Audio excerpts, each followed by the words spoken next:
Merci Seigneur Jésus-Christ. Et si vous avez probablement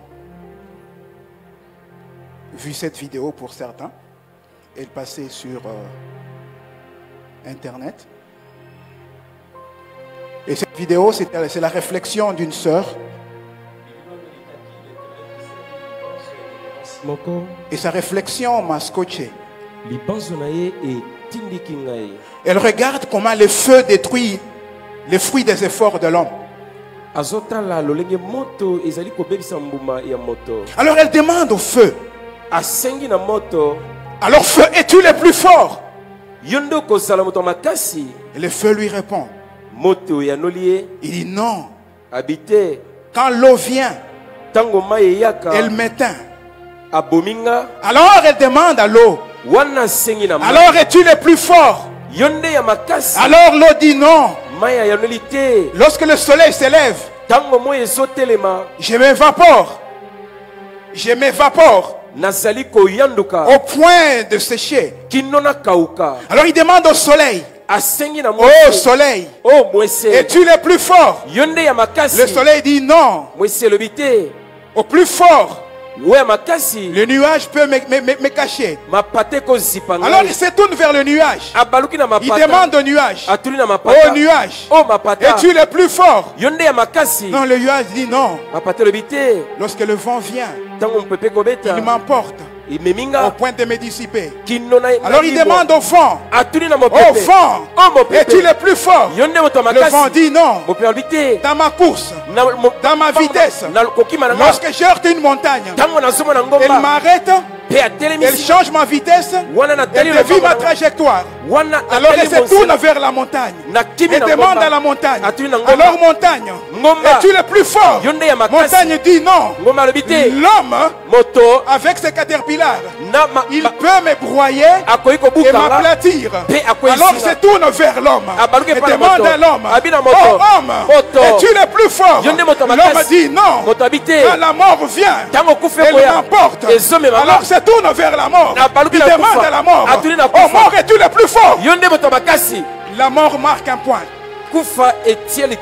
La mort se dit ceci. Je croyais que j'étais le plus fort. Jusqu'à ce que quelqu'un aille en terre. Le premier jour est passé. Le deuxième est passé. Le troisième, c'est Jésus le plus fort. C'est Jésus le plus fort. C'est Jésus le plus fort. C'est Jésus le plus fort. C'est Jésus le plus fort.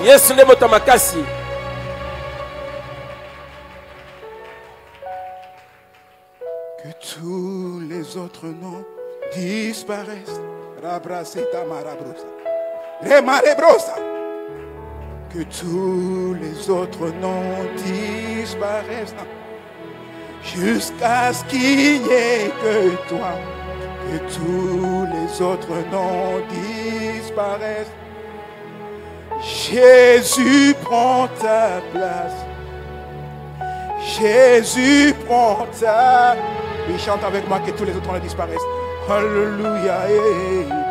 Que tous les autres noms... Fais-le comme une confession ce matin, que Jésus seul soit élevé en ces lieux. Oh, oh, oh. Que tous les autres noms disparaissent jusqu'à ce qu'il n'y ait que toi. Viens, prends ta place ce matin. Jésus prend ta place. Jésus prend ta place. Seigneur, c'est notre prière ce matin. Que tous les autres noms disparaissent. Jusqu'à ce qu'il n'y ait que toi. Viens, prends ta place. Prends ta place dans nos pensées. Prends ta place dans ces lieux. Prends ta place dans notre cœur. Prends ta place dans notre parole. Prends ta place dans nos propos. Que l'on reconnaisse que tu es Dieu. Oui, qui sommes-nous pour nous tenir devant ton peuple? Qu'avons-nous pour parler à ton peuple? Toi, tu es tout et tu as tout. Nous voulons tenir en ces lieux comme porte-parole. Oui, comme envoyé de Dieu. Comme n'ayant rien, mais ayant reçu de Dieu. Oh, que notre bouche ce matin soit la bouche de Dieu. Que notre bouche ce matin soit la bouche de Dieu. Que la parole à nous soit la parole de Dieu. Et que quelqu'un dise Dieu m'a parlé ce matin. Toi seul prends la gloire. Au nom puissant de Jésus. Est-ce que quelqu'un m'aide à acclamer Jésus? Oui, acclamez Jésus, Jésus, Jésus. Jésus, Jésus, Jésus.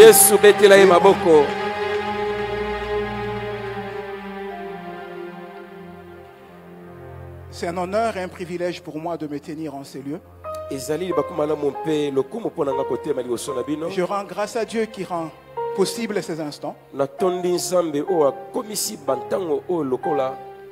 C'est un mélange d'émotions et... Parler de charisme, c'est peut-être prétentieux.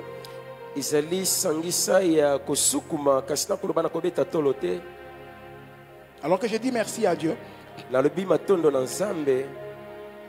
je vais dire merci à mon ami le pasteur Dédé.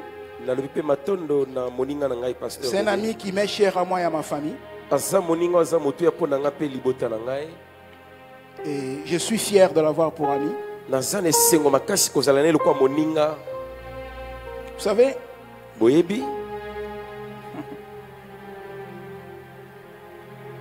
chaque fois que je parle avec lui, j'ai fait un effort de faire, j'ai pris Dieu de m'accorder la grâce de faire la différence entre l'ami et le pasteur.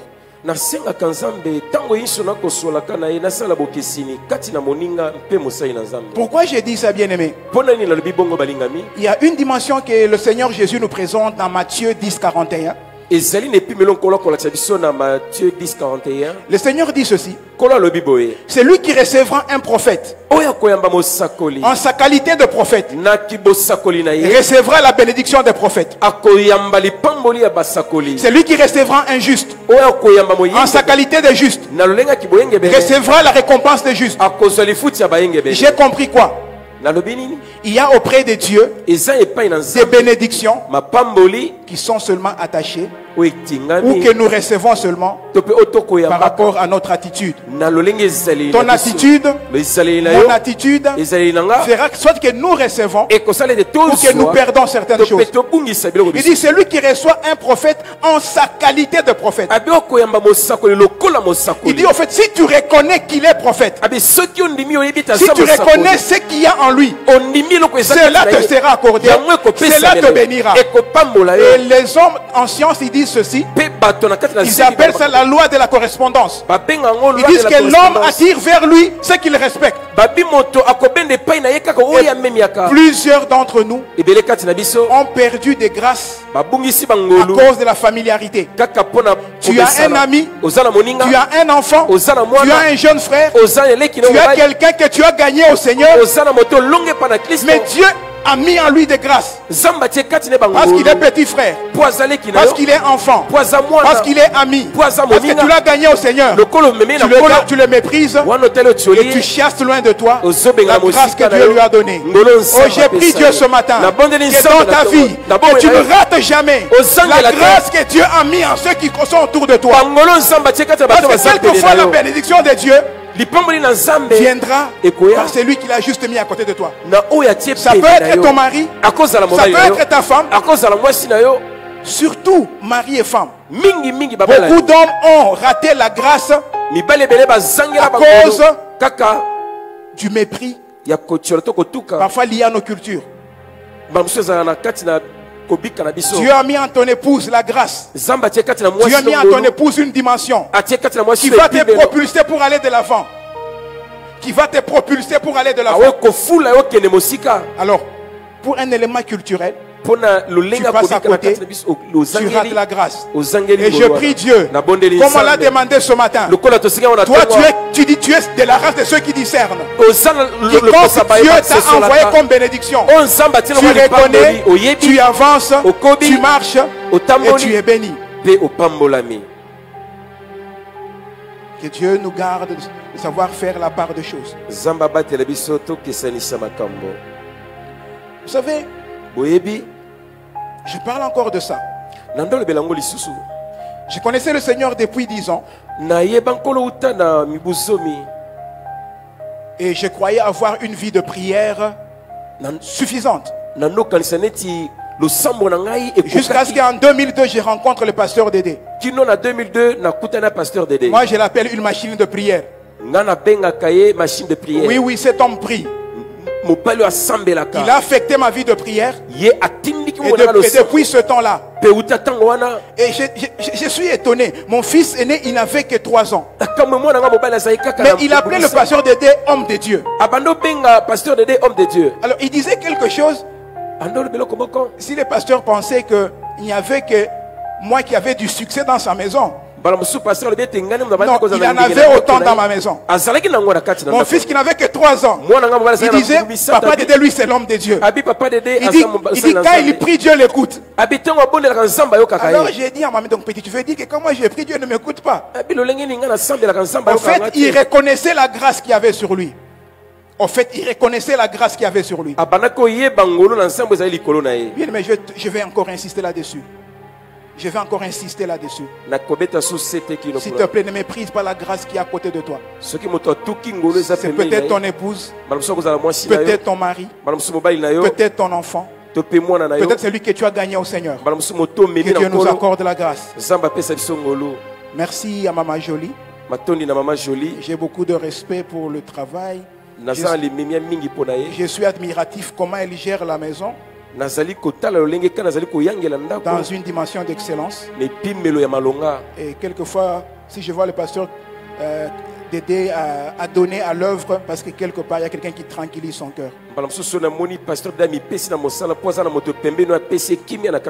Que le Seigneur soit béni pour ce qu'il est en train de faire. Vous savez, notre amitié est basée sur des valeurs. La justice et l'équité. Je vois, c'est quelqu'un qui a un grand cœur. Il est vrai. Parce que j'aime les hommes vrais. Et je m'efforce moi-même à être vrai. Je m'efforce moi-même à être vrai. Il est sensible aux besoins des autres. Il est sensible aux besoins des autres. Malheureusement, quelquefois, on abuse de cela. Vous savez bien aimé, une chose que Dieu m'enseigne à travers la vie de Moïse et Israël,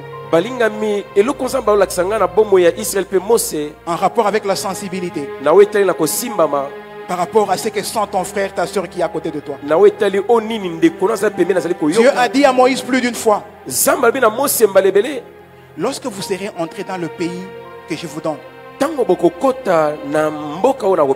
vous prendrez soin de l'étranger, vous prendrez soin de l'orphelin, vous prendrez soin de la veuve. Et vous êtes d'accord avec moi, c'est une catégorie de personnes vulnérables, n'est-ce pas? Mais Dieu ajoute ceci, parce que vous avez été vous-même étrangers et esclaves dans un pays qui est l'Égypte. En fait, ça veut dire quoi? Il y a certaines souffrances que tu connais maintenant. En fait, Dieu te prépare seulement à être sensible lorsque quelqu'un qui passera par là et que toi tu auras traversé, parce que toi tu avais pleuré, tu ne vas pas le laisser pleurer, tu peux compatir et tu le tiendras par la main, tu le béniras. Ce n'est pas divin pour un père de dire, nous quand on allait à l'école, on allait à pied, allez vous aussi à pied même s'il y a une voiture. Ce n'est pas divin d'un chrétien, d'un enfant de Dieu, de faire pleurer un bien-aimé ou une bien-aimée par les choses qu'il a fait pleurer autrefois. Que Dieu nous aide, bien-aimés, à avoir la pensée de Dieu. Ce matin, le Seigneur m'a mis à cœur de partager sur ce thème. Sois intègre et marche devant ma face. Quand j'étais en train d'écouter comment le pasteur Dédé a conduit la prière, j'ai compris et que c'était ça le message pour ce matin. Et avec le cheminement, tu comprendras pourquoi maintenant Dieu nous dit à toi et à moi, sois intègre et marche devant ma face. Lis avec moi Genèse 17 verset 1er. Genèse 17 1. Genèse 17 verset 1er. C'est le livre du commencement. Chapitre 17 verset 1er.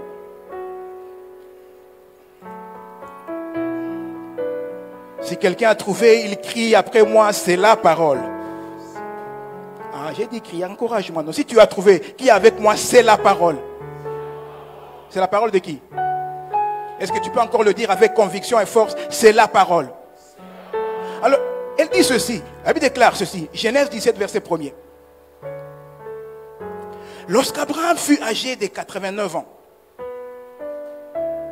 l'Éternel apparut à Abraham et lui dit, je suis le Dieu Tout-Puissant. Marche devant ma face et sois intègre. Lorsque Abraham fut âgé de 99 ans, l'Éternel lui apparaît et il lui dit, sois intègre et marche devant ma face. Dieu dit à Abraham donc, moi qui marche avec toi, je suis le Tout-Puissant. Je suis celui qui peut tout. Je suis celui qui peut te protéger partout et contre tous. Mais seulement je te demande une chose. À double dimension. 1. Sois intègre. 2. Marche devant ma face. Dieu est en train de dire à Abraham, tu ne peux pas marcher avec moi comme tu veux. Tu ne peux pas marcher avec moi comme tu l'entends. Si tu veux marcher avec moi, tu le feras selon les valeurs du royaume. Tu le feras selon ma volonté. Tu le feras selon que je le veux. Comment je le veux? Sois intègre et marche devant ma face. Mais je me suis posé la question. Pourquoi Dieu dit ceci à Abraham maintenant? Pourquoi seulement à 99 ans? Pourquoi il ne lui a pas dit ça plus tôt? Parce que bien aimé, au moment où Dieu lui dit, c'était un moment charnière. C'est un moment de transition. Chaque fois que tu arrives à un temps de transition, pour passer à une nouvelle dimension, il y a des exigences qui sont comme une clé, qui sont comme un code de verrouillage de la porte pour passer. Et pour toi et pour moi, pour entrer dans cette dimension qui est au devant de nous, qui est sur le point d'arriver, la clé de Dieu, c'est être intègre et marcher.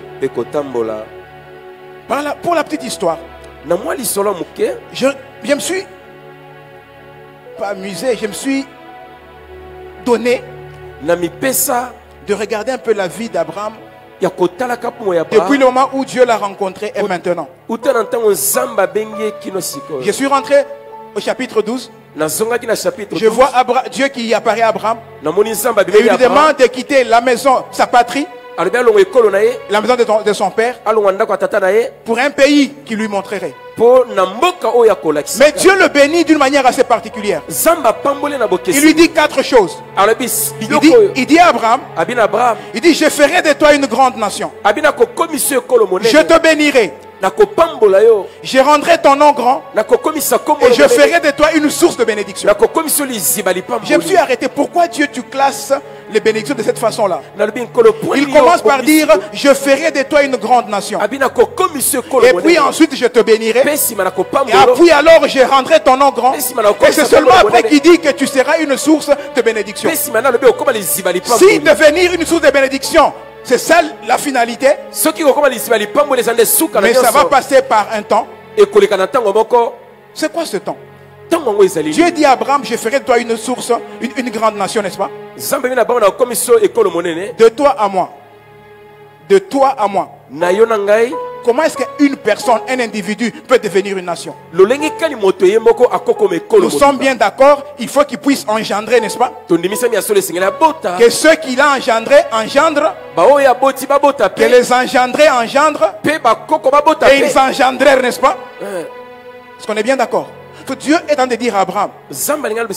Et pour engendrer et se multiplier, ça doit prendre du temps, n'est-ce pas? Donc Dieu est en train de dire à Abraham, je vais te faire entrer dans un processus qui va prendre du temps et il va aller au-delà de toi.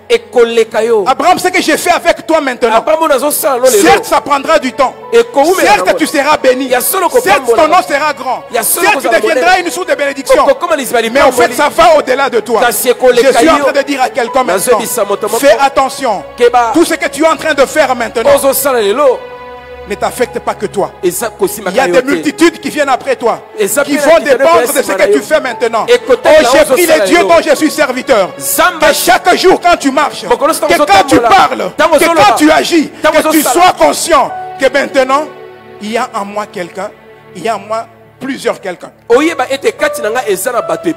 Dieu est en train de dire à Abraham, toi qui es seul, en réalité tu es plusieurs. Regarde avec moi une histoire qui est dans le livre d'Hébreux. Hébreux 7. Le verset 9. La Bible dit quoi? On dit, de plus, Lévi qui perçoit la dîme l'a payé ainsi, dire par Abraham. Lévi, n'est-ce pas? Il a payé sa dîme par Abraham. Mais c'est quand qu'il a payé sa dîme par Abraham? Et quand tu lis dans Genèse 14, 20, on nous parle d'Abraham qui revient après avoir vaincu les rois qui avaient pris son neveu Lot qui était à Sodome. Il rencontre Melchisedec. Il paye la dîme. Il pose un acte apparemment ordinaire. Mais quand il est en train de payer la dîme, l'acte qu'il pose maintenant a des répercussions de générations plus tard. Lévi n'est pas encore là. Lévi n'est pas encore là. Mais il est en train de payer sa dîme à travers l'acte que pose Abraham. Je suis en train de prier maintenant au nom de Jésus. Que les actes que tu es en train de poser maintenant sont en train de bénir tes enfants. Que les actes que tu es en train de poser maintenant sont en train de bénir ta postérité. Je suis en train de prier maintenant que tu es conscient, tu as un esprit lucide. Tu es en train de discerner que ce que tu es en train de faire maintenant ne concerne pas que toi seulement. Que ce que tu es en train de faire maintenant affecte tes générations plus tard. Oh bien-aimé, je nous en supplie, soyons conséquents, que nous ne nous appartenons pas. Je suis seul, mais je suis plusieurs. Je suis seul, mais je suis une nation. Les actes que je pose maintenant ont des répercussions sur les générations. Je me rappelle il y a 10 ans, un peu plus de 10 ans en arrière, j'ai travaillé avec un homme de Dieu. Dieu l'avait vraiment béni. Et il pesait en millions de dollars. Je lui étais proche. Un jour, alors que je parlais avec lui, il y a une star de la musique congolaise. Je préfère taire le nom, qui est venu et lui faisait la cour en ma présence. Alors j'étais gêné, je me suis éloigné. Et plus tard, il m'appellera. Il me dit, Willy, tu as vécu, tu as assisté à la scène. J'ai dit, et bien sûr, et j'en étais gêné. Mais il me dit une chose qui a marqué, qui m'a marqué, et qui confirme ce que Abraham a fait ici. Il dit, j'ai regardé à sa proposition. Ça pouvait paraître bien. Il dit, mais j'ai pensé à ma femme. J'ai pensé à mes enfants. J'ai pensé à tous ceux qui croient en Dieu à cause de ce qu'il a fait en moi. J'ai dit, je ne peux pas le faire. Ce serait injuste de leur faire manquer la grâce de Dieu par égoïsme pour mon plaisir. Je t'en prie, mon bien-aimé, tu ne t'appartiens pas. Je ne m'appartiens pas. Nous ne nous appartenons pas. Les actes que nous posons maintenant vont nous suivre. Mais il est aussi vrai que certains ont posé des actes occultes Et peut-être qu'ils nous suivent aujourd'hui. Nous n'étions pas là. Mais aussi vrai que la Bible déclare que si nous sommes en Christ, nous sommes une nouvelle créature. Aussi vrai qu'elle déclare que si le Christ nous a franchis, nous serons réellement libres. Je puis déclarer ce matin, au nom puissant de Jésus, je décrète et je déclare. Je dis, je décrète et je déclare que tu es libre. Je décrète et je déclare tu es libre des pactes, des alliances, tout ce qui a été fait dans le monde occulte et qui limite ta vie ce matin. Je déclare au nom de Jésus que tu es libre. Je déclare ce matin au nom de Jésus que tes finances sont libres, que ta santé est libre, que tes enfants vont prospérer, que ton travail va aller de l'avant, que ton ministère va avancer. Je déclare au nom de Jésus que la liberté de Dieu est ton partage. La liberté de Dieu est ton partage. Vous étiez en train de dire que Abraham, Dieu l'a fait entrer dans un processus. Bien aimé, notre vie est un processus. Lorsque Dieu te fait la promesse, parfois il y a beaucoup d'enthousiasme quand il y a la promesse. Mais lorsque la réalité nous retrouve, le doute peut venir. Mais une chose est sûre, celui qui a fait la promesse est fidèle. Celui qui a fait la promesse est fidèle. Je me rappelle d'une promesse. J'étais un jeune étudiant. J'habitais chez mon grand frère. J'étais étudiant en exploitation aéronautique. Et Dieu m'a dit que je deviendrais pilote. Il s'est passé 15 ans entre le temps où il m'avait fait la promesse et le temps où cela s'est accompli. Exactement 15 ans. Lorsque j'ai reçu la promesse, j'étais enthousiaste. Mais le jour où j'ai vu la cotation, où j'ai vu les prix à payer, si j'étais au sommet, je mentirais si je dis que je ne me suis pas retrouvé dans la vallée. Je mentirais si je ne dis que je ne me suis pas retrouvé dans la vallée. La réalité m'a rattrapé. J'ai vu les moyens qui étaient les nôtres. Mon grand frère chez qui j'habitais, il avait la charge de nous tous et de sa propre famille, de nous ses frères et sœurs, et du côté de son épouse aussi. Allait-il sacrifier tout le monde? Rien que allait-il sacrifier tout le monde? Rien que pour moi? Ce serait égoïste de ma part. Alors le rêve est devenu comme une option. Je veux te garantir ce matin, ce que Dieu t'a dit ne sera jamais une option. Qu'importe le temps, qu'importe la réalité, qu'importe c'est par quoi tu passes, je peux te garantir, c'est un processus. Ça peut avoir des hauts, ça peut avoir des bas, et même le doute peut frapper à la porte de ton cœur. Dieu reste vrai et il a le moyen de faire ce qu'il a promis. Le temps est passé. J'ai commencé à travailler. Et là, je m'étais déjà marié. On peut me donner de l'eau, s'il vous plaît?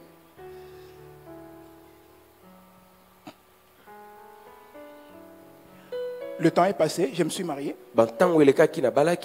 Je travaille quelque part. Et je me disais que certainement, avec le fruit des économies faites du travail, je pourrais alors affronter cela.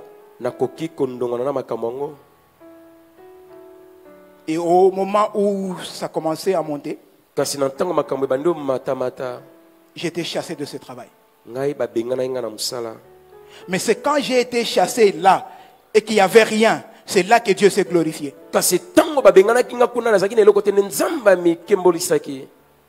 Quand tu as encore une option, Dieu n'est pas dans l'affaire. C'est quand tu n'as plus d'option. Et que Dieu reste ton seul choix. Et là, afin que l'on sache qu'il est Dieu. Et que toi-même, tu dises, il me connaît. Et là, je bénis Dieu pour la femme qui m'a donné. Ah, il a sacrifié tout. Il a sacrifié tout pour que mon rêve s'accomplisse. Et j'ouvre une parenthèse. Jeunes gens, vous qui voulez vous marier, si tu suis le make-up, quand la pluie vient, tu seras déçu. Quand tu suis, parce qu'elle parle en langue, tu risques d'être déçu. Écoute la voix de Dieu. Parce que quand Dieu donne, il donne bien. La forme peut ne pas y être. Mais si Dieu a dit que c'est là que se cache ta bénédiction. Oui, arrête de regarder ce qui frappe les yeux. Mais puisses-tu reconnaître ce qui vient de la part du Seigneur. Et c'est là que je me retrouve. Après avoir perdu le travail, sans ressources, apparemment, mais avec le soutien du ciel, et je me retrouve en train d'étudier, parce que pour devenir pilote, soit tu as été sponsorisé par ton pays, ce qui n'était pas mon cas, soit tu as des parents riches, ce qui n'était pas non plus mon cas, seulement biologiquement. Il faut que je mette cette nuance-là, de peur que Dieu ne se fâche contre moi. Donc je n'avais pas des parents riches, je dis seulement biologiquement. Et je me retrouve en train d'étudier avec les délégués de telle compagnie, avec les enfants des ministres, ambassadeurs d'ici, ambassadeurs de là.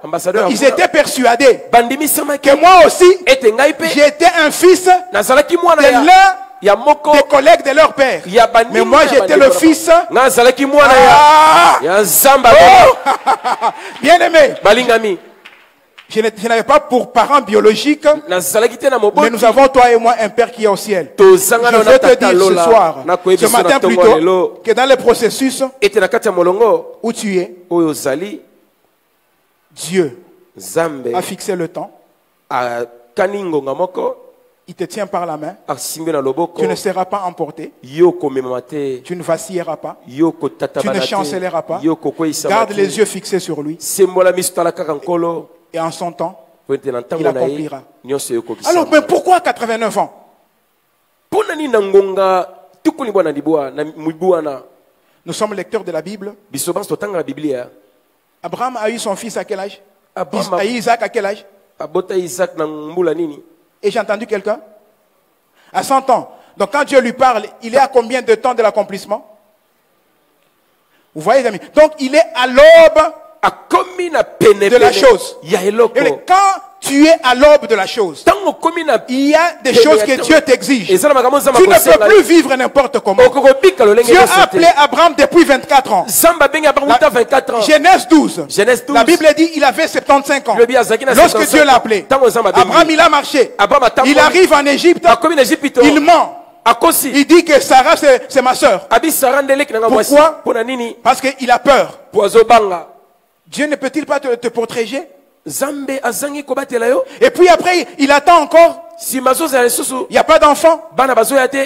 Il applique la méthode que j'appelle Sarah 2.0. Sarah 2.0. Sarah 2.0. Ça, ce n'est qu'une appellation de code que moi je donne. Parce que Sarah lui dit quoi? Va avec ma servante. Il s'est débrouillé. Et Ismaël est venu avec tout ce que tu connais aujourd'hui. Maintenant, après avoir fait tout ça là, Dieu dit, ces messieurs ici, s'ils continuent à marcher comme ça, il est à la porte d'entrée. Il va rater la bénédiction. Alors je vais lui dire ce qu'il va faire pour rentrer dans la bénédiction.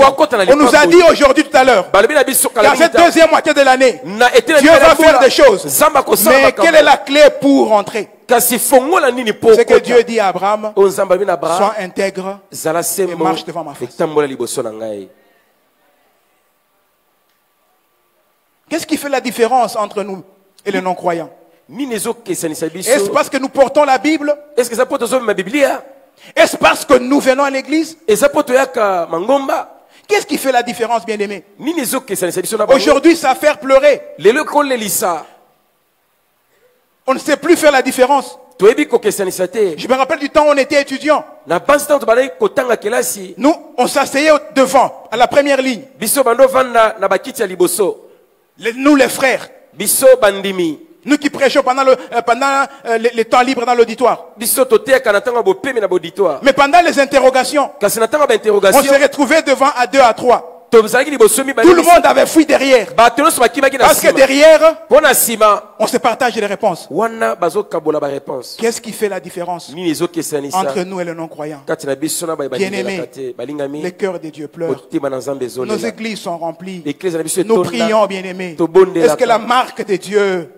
Est-ce que la marque de Dieu, Dieu dit à Abraham, mon ami, tu es sur le point d'entrer. Mon désir, c'est que tu ne rates pas. Alors Abraham, sois intègre et marche devant ma face. Pour ne pas rater. Rappelez-vous quand vous lisez dans Josué 3.5, Josué dit au peuple quelque chose.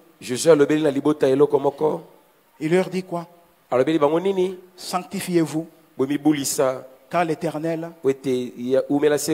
demain, il fera des prodiges au milieu de vous. Bien-aimé, la sanctification te fait entrer dans la promesse de Dieu. La sanctification te fait entrer dans ta saison. Parce qu'en fait, le mot soit intègre ou intégrité, dans la racine hébraïque, c'est la même racine plutôt que le mot sainteté, que le mot sanctification. Mais la sanctification, c'est la clé qui nous fait entrer dans notre destinée. Et le péché nous en éloigne. Tu te souviendras avec moi que dans Jérémie 17, verset 4, Dieu dit à Jérémie ceci: tu perdras par ta propre faute l'héritage que je t'ai donné. Dieu dit à Jérémie quoi? Le diable n'a aucun pouvoir pour te prendre ce qui est à toi. Le diable n'a aucune autorité. Seulement veille à comment tu vis. Il lui dit, tu perdras par ta propre faute l'héritage que je t'ai donné. Bien-aimé, qu'est-ce que l'intégrité? J'ai regardé étymologiquement. J'ai sorti, il y a pratiquement 2 dimensions qui sortent. Honnêteté. Probité. Et c'est une probité absolue. Une vie basée sur des principes forts. Des principes forts. Bien-aimé, j'écoutais l'homme de Dieu Miles Monroe. Il dit que dans ma vie, j'ai compris une chose. Qu'un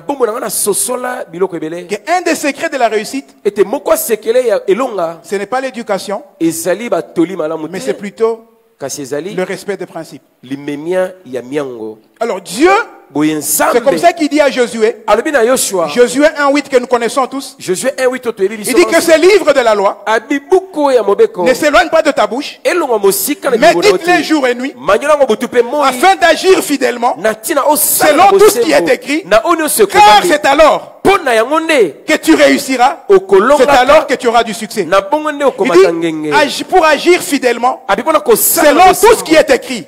Bien-aimé, lorsque ta vie sera basée sur les principes, alors tu réussiras. Lorsque ma vie sera basée sur les principes, alors je réussirai. Oh bien-aimé, il ne s'agit pas de prier seulement, il ne s'agit pas de faire seulement. Est-ce que j'ai pris selon les principes? Est-ce que j'ai agi selon les principes? Les principes ne peuvent être changés, ils sont immuables. On peut les ignorer, on peut les mépriser, mais pour l'avoir fait, on en paye le prix.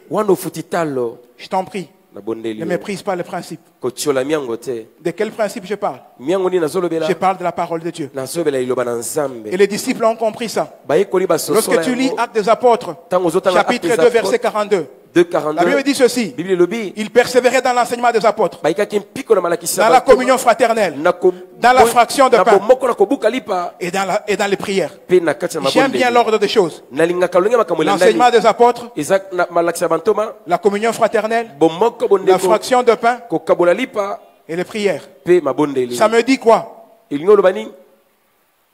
Nous parlons des principes, n'est-ce pas? L'enseignement des apôtres, c'est quoi? C'est le principe de Dieu. Donc en fait, l'Église persévérer dans les principes de Dieu. Est-ce que tu veux réussir? Est-ce que tu veux entrer dans ta saison? Fais tout selon les principes de Dieu. En fait, leur communion fraternelle était basée sur les principes de Dieu. Leur fraction de pain basée sur les principes. Comment tu passes tes temps de réjouissance? Tu te réjouis avec qui? Tes temps de détente, tu les passes avec qui? Dans un bar? Ou dans un lieu recommandable avec les amis, avec la famille? Alors Dieu veut que même la prière soit faite selon les principes. Il persévérait dans la communion fraternelle, pardon, dans les enseignements des apôtres, dans la communion fraternelle, dans la fraction de pain et dans les prières. Et la deuxième signification du mot intégrité, en fait, c'est une chose qui demeure intacte, une chose qui est inaltérée, une chose qui est entière. Donc si Dieu est en train de nous dire ce matin, pour entrer dans ta saison, pour que cette deuxième moitié de l'année te soit favorable, sois intègre, marche devant ma face. Dieu est en train de dire ceci: sois honnête. Il dit ceci: et des valeurs. Il dit ceci: respecte les principes. En fait, vis selon ma parole. Il dit ceci: sois intègre, sois entier. Ça veut dire quoi être entier? Ça veut dire quoi ne pas être altéré? Il veut simplement dire il ne faut pas voir plusieurs visages. Il ne faut pas qu'il y ait un Willy qu'on voit en train de prêcher maintenant, qu'il y ait un autre Willy à la maison, qu'il y ait un autre Willy au travail. Non. Tel je suis à l'église, tel je suis c'est moi à la maison, tel je suis à l'église, tel je suis au travail, tel je suis à l'église, tel je suis parmi les amis. Sois intègre. Waouh. Et tu as des choses qui ne sont pas inaltérées. Et je lisais encore Miles Monroe. Il compare l'intégrité a un caractère. Non, caractère comme caractère A, B, C, D. Caractère. Oui. Caractère alphanumérique sur ton clavier de... Ah, ok. Intégrité na caractère. Merci, papa. Nous avons sur notre téléphone certainement des caractères alphanumériques. Il y a des chiffres, n'est-ce pas? Le 1... il est 1, n'est-ce pas? Que tu le prennes la nuit, il est 1. Que tu le prennes le matin, il est 1. Que tu le prennes le jour, il est 1. Que je le prenne à Genève, il est 1. Oui, c'est ça, être intègre. Être le même partout, en tout et en tout. Ça veut dire celui qui est intègre, il n'est pas hypocrite. Quand il parle du fond de son cœur. Je t'en supplie, bien-aimé. Dieu nous dit ce matin, la clé pour entrer dans ce qui est au-devant de nous, c'est être intègre et marcher devant sa face. Être intègre. On parlait des caractères, n'est-ce pas? Et des hommes et des femmes de caractère, ils ne mènent pas leur vie selon la tendance populaire. Ils mènent leur vie selon les principes. Je reviens encore. Les hommes et les femmes de caractère. Ils ne mènent pas leur vie selon la tendance populaire. Ils mènent leur vie selon les principes. Voilà pourquoi les politiciens généralement ne sont pas des hommes de caractère. Parce qu'à cause de la popularité, il réunit les principes. Parce qu'il veut garder la popularité. Et j'ai pris, mon Dieu, qu'à cause de la popularité, tu ne réunis pas les principes. Même lorsque ça devra te coûter, demeure dans les principes, parce que les principes de Dieu, ils payent. Oh bien-aimé, tu peux paraître perdre. Tu peux paraître perdre. Reste dans les principes de Dieu. Ils te feront réussir. Être un homme de principe. Être une femme de principe. Une femme ou un homme de caractère. C'est se fixer des standards. C'est fixer des valeurs. Les valeurs du royaume. Quelqu'un se dit par exemple, je ne peux pas mentir. Ça sont des standards.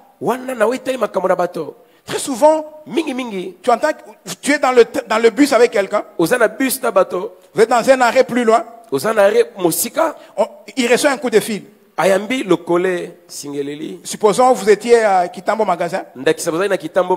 Quelqu'un l'attend à l'ISC par exemple. Alors on l'appelle au téléphone.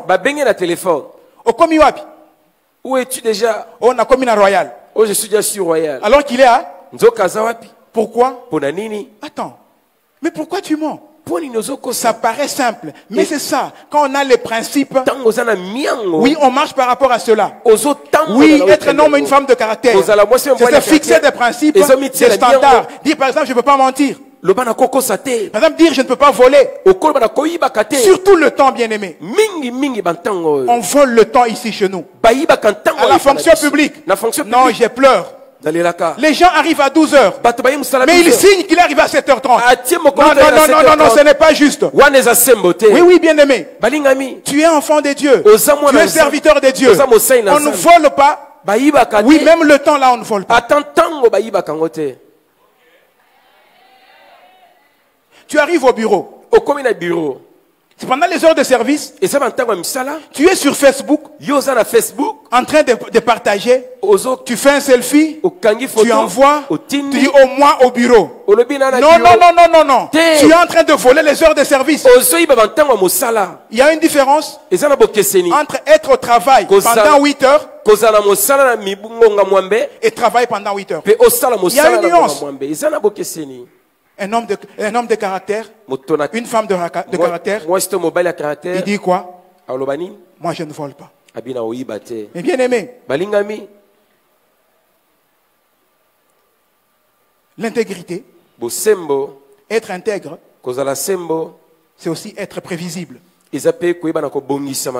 Non, être prévisible.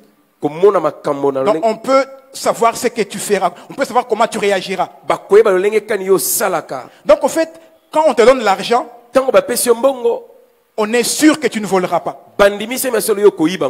Quand on te laisse avec ta nièce, on sait que tu n'en abuseras pas. Oui, quand on vient demander que tu accordes une signature, on sait que tu ne vas pas la monnayer.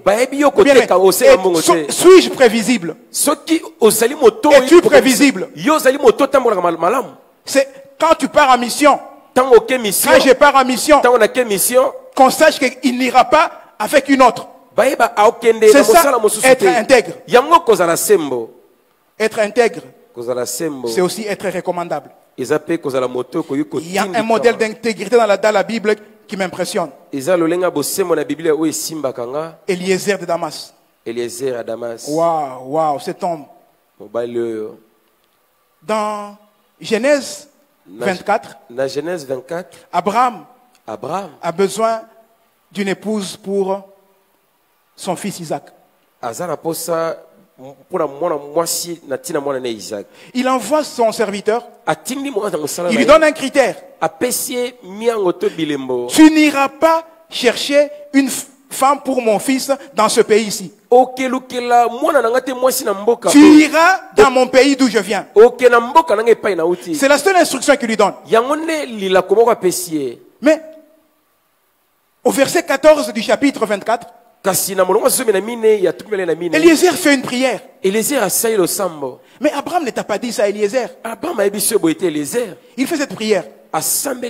Il dit, Éternel, Seigneur, les dieux de mon père Abraham, fais que la jeune femme à qui je demanderai à boire et qui me dira, prends à boire, et je donnerai aussi à tes chameaux jusqu'à ce qu'ils aient assez bu, soit celle que tu destines au fils de mon maître.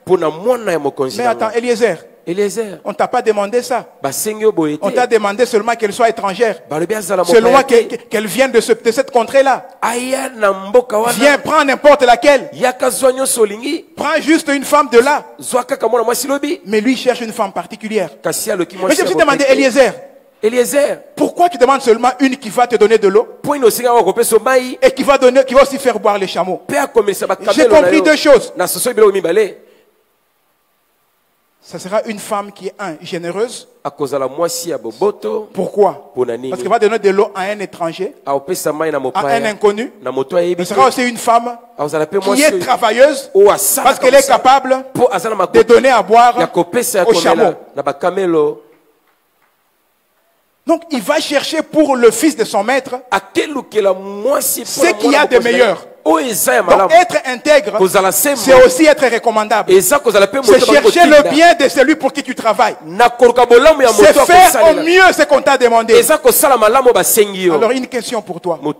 Quand on te donne une tâche, tu la fais juste comme on te l'a demandé, ou bien tu vas au-delà? Quand on te donne une tâche, est-ce que tu l'as fait seulement lorsque celui qui te l'a donné est là? Ou bien tu le fais même lorsqu'il n'est pas là? Abraham n'est pas là. Eliezer est seul. Mais il va chercher pour son maître, que c'est entre nous une parenthèse.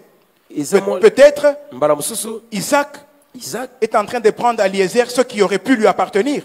Parce que rappelez-vous au chapitre 15 de Genève, lorsque Dieu dit à Abraham, je te bénirai, je te multiplierai. Abraham dit ceci à Dieu. Tu me donneras encore quoi? Voici, je suis vieux. Et l'héritier de ma maison, ça sera qui? Eliezer de? Est-ce qu'Abraham a l'isolo? Je n'en sais rien. Je ne sais pas si Abraham avait mais malgré cela, Eliezer est disposé à faire du bien à Isaac. Es-tu disposé à faire du bien à quelqu'un? Être intègre, c'est être disposé à payer le prix pour faire du bien à quelqu'un. Maintenant, la question, c'est celle-ci aussi. Maintenant, toi qui veux avoir un mari de la race d'Isaac, es-tu de la race de Rebecca? Mais oui, c'est ça. Tu veux être ou tu veux avoir un mari comme Isaac, n'est-ce pas? Un homme riche, un homme fort, héritier d'Abraham, n'est-ce pas? Mais tu es de la race de Rebecca. Rebecca, c'était une femme forte, c'était une femme généreuse.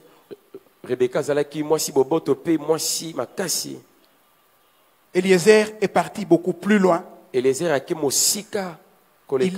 a amené très haut les recommandations que son maître lui a données. Pourquoi? Parce qu'il avait à cœur que le fils de son maître vive en paix et qu'à côté de lui, quelqu'un qui a de la générosité, quelqu'un qui est travailleur, afin de pouvoir gérer la richesse. Mais écoutez ce que dit le verset 16. Le 16 dit ceci. Quand au 15, Rebecca sort, il avait sa crue sur l'épaule. Mais au verset 16, maintenant, la Bible nous décrit Rebecca. Elle dit, c'était une jeune fille très belle. Elle était vierge. Aucun homme n'avait eu de relation avec elle. Je vais m'arrêter là. Lorsqu'Eliezer fait la demande, il n'a jamais mentionné ni beauté, ni qualité morale.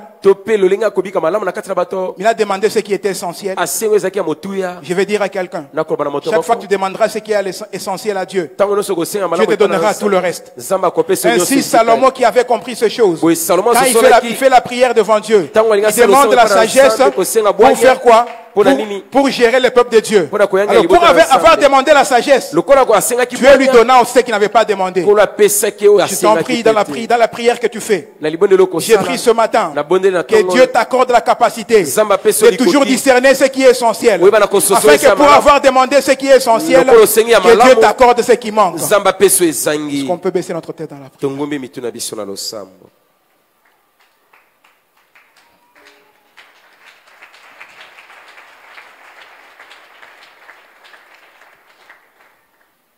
Yesu ngana bengi yo mokonzi kolo ya bomoi. Yesu ngana bengi yo mokonzi. Alléluia. Nabanzela nanga nyonso nalingi.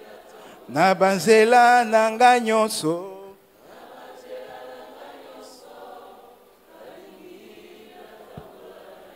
Écoute comment je chante cette partie, parce que toi et moi nous savons que Dieu ne nous abandonnera pas. Je chante comme ceci. Simbanga na loboko na yebi yoko tikangate. Simbanga na loboko na yebi yoko tikangate. Quelqu'un veut marcher avec Dieu, n'est-ce pas? Ah, Yeshua.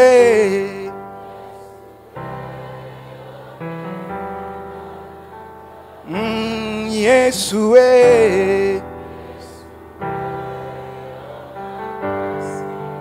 Ah, Yeshua.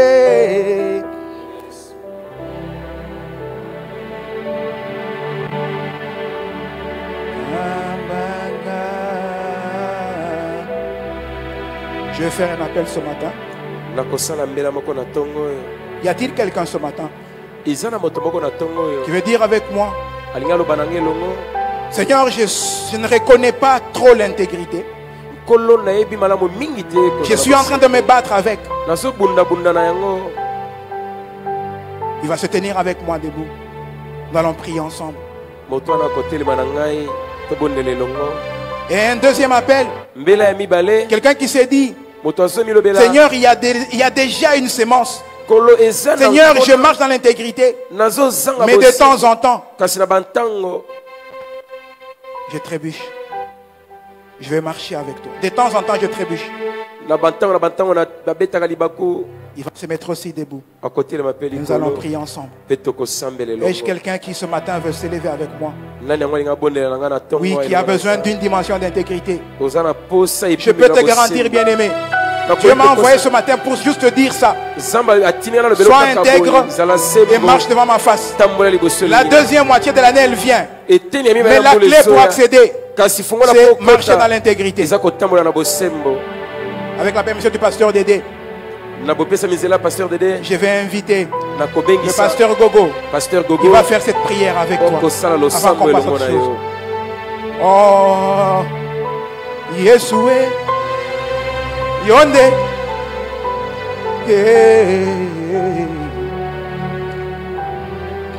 Tu es tellement capable, tu es tellement puissant et tu ne parles pas en vain. Merci pour la parole qui est sortie ce matin. Nous sommes très sûrs que ton but est atteint. Je lève ma main vers le ciel sous l'autorité de Dieu établie dans cette maison. À toi, Dieu souverain, donne la capacité à ton peuple de marcher dans l'intégrité. Augmente la capacité à celui qui en avait perdu. Donne la force de continuer, de rester, de demeurer, de continuer à être intègre malgré les situations qui se passent autour de lui, malgré le langage de ceux-là, ô Dieu, qui parlent autour de lui. Donne cette force à quelqu'un. Au nom puissant de Jésus-Christ. Car la saison est là. Car la porte est là. La véritable porte pour nous amener vers la promotion, vers la bénédiction promise par Dieu. Mais garde-nous fidèles en ton nom. Garde-nous dans l'intégrité. Par le Saint-Esprit et par le pouvoir de ta parole, nous avons prié au nom de Jésus. Avant que je ne rende le micro,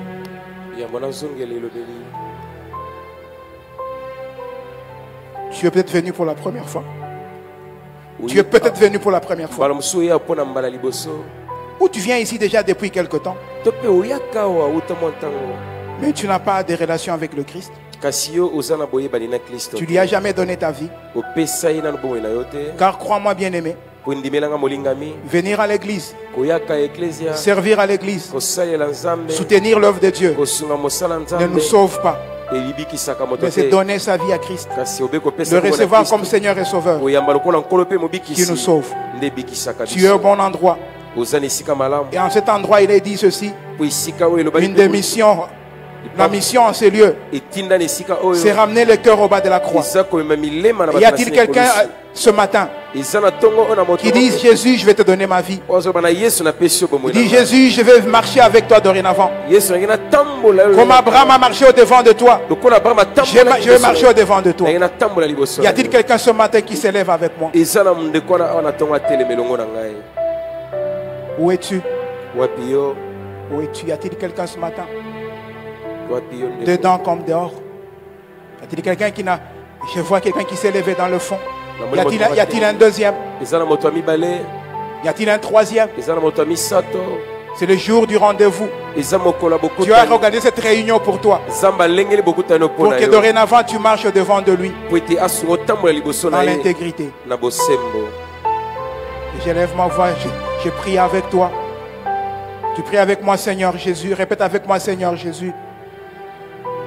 Je viens au-devant de toi, ayant écouté ta parole. Je reconnais que je vivais loin de toi. Prends ma vie, prends mon cœur. Je te reçois ce matin comme mon Seigneur et mon Sauveur personnel. Dorénavant, je marcherai avec toi. Satan, je renonce aux œuvres mortes pour marcher avec Jésus. Père, je te bénis pour mon frère, je te bénis pour ma soeur. Merci pour la vie nouvelle. Merci pour cette dimension dans laquelle tu les fais entrer. Merci pour la fête et la joie au ciel. Que ton nom soit béni. Quelqu'un m'aide à calmer le Seigneur Jésus-Christ. Alléluia.